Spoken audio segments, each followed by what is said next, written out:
beautiful because beautiful young men and women into your hand. We pray in Jesus' name. Amen.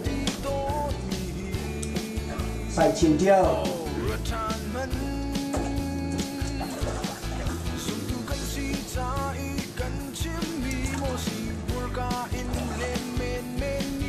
Sai chim tiêu.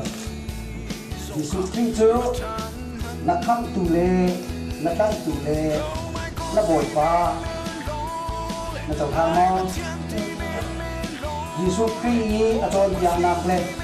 Jesus Christ anun chan dia za anun chung ka zu lai ya ya na kam ma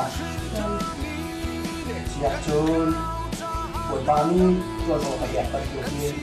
pa pa yang sarau ni na tai te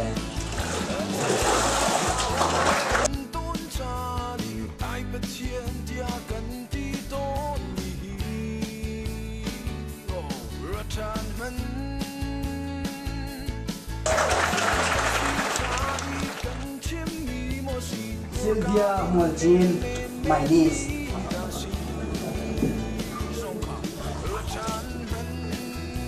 Sylvia,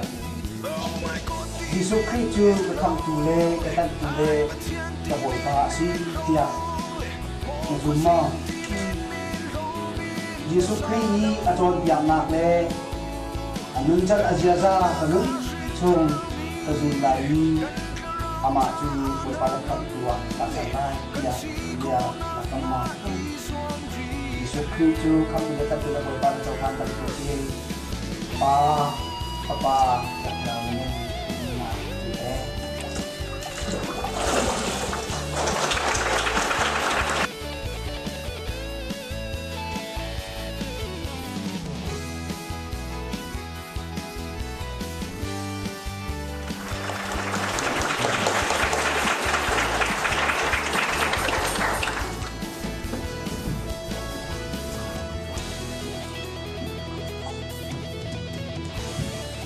Pha thong hon Jesus Christ chu na kham tu le na tan tu le na bol pa ba tau han si Jesus Christ chu kanon chung achon piak na achon lai ama anun chan asia za achon lai ama chu bol le kham tua sang la tiang ya na kam si asia chun Jesus Christ chu kham tu le tan tu le boi pan chau than chang cha pa cha cha ni na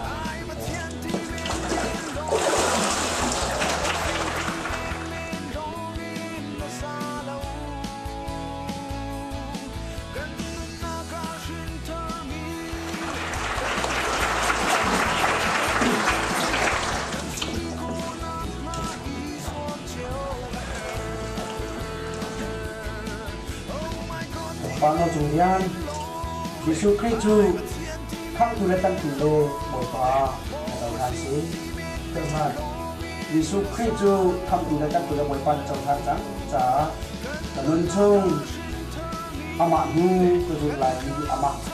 anun chan aja la ni nun kho pa do lai ni su la ya ya kam si kam Jesus Christ chu khang tu le tan tu le boi pa chau than chang cha keluar pada kepala ini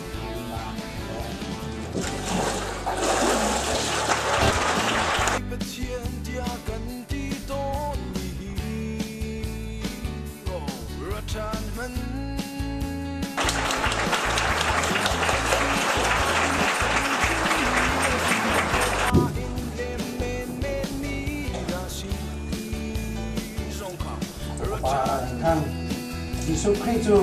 na kham tu le na ta tu le na bol pa chau than si Jesus Christ chu kayon chung aton tiak na ta lai ama akan nak lamwa ke kha anun kadun chung ta lai ka ya na si ya chu Jesus Christ kham tu le ta tu le bol pa chau than cha pa le na krau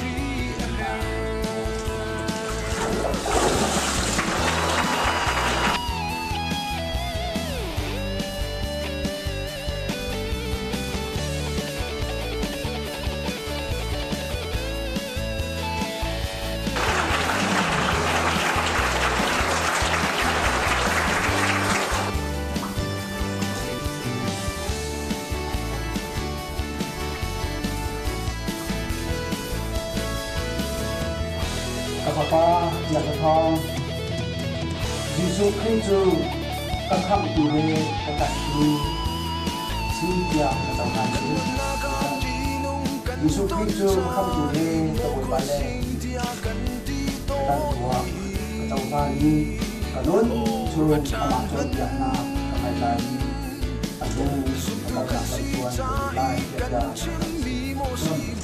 Jesus Christ kham tu le ka tu le bo ba ka ta sa ba ka ta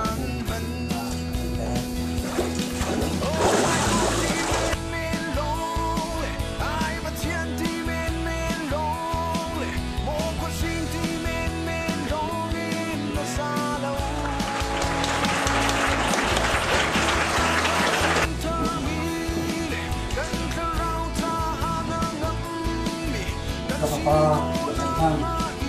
Yesus Kristus nampak dan menapa